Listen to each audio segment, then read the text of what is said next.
પ્રણામ. મનઃ જીર્ણામ સૂત્ર અર્થ સહિત શ્રાવક કૃત્યની સજ્જય. મનઃ જીર્ણાણમાણમ મિચ્છમ પરિહરહ ધરહ સંમત્તમ છવ્વીહ આવસયમી ઉજ્જુતો હોય પૈ દિવસમ.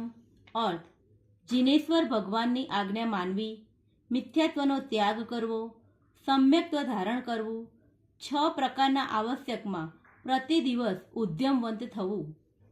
પવ્વેસુ પોષઃ વયમ દાણમ શીલમ તવો અભાવો સજ્જાય નમુકારો પરો વયારો અજૈણા.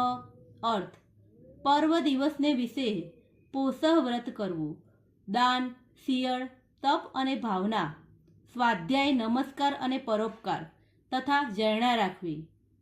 જીર્ણપુવ જીર્ણથુણણમ ગુરુથુવ સાહમ્યાણ વચ્છલમ વવ હારસય શુદ્ધિ રહ જત્થ તીર્થજત્થાય.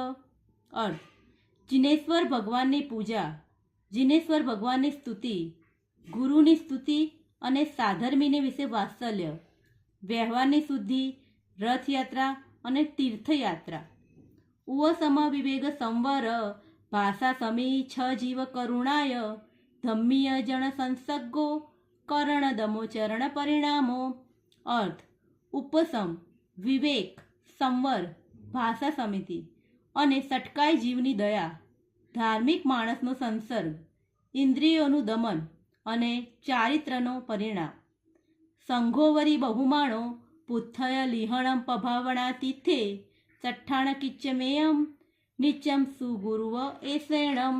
અર્થ: શ્રી સંઘ ઉપર બહુમાન રાખવું, પુસ્તક લખાવવા અને તીર્થની પ્રભાવના કરવી શ્રાવકના આ કૃત્ય છે તે નિરંતર સદગુરુના ઉપદેશથી જાણવા. પ્રણામ.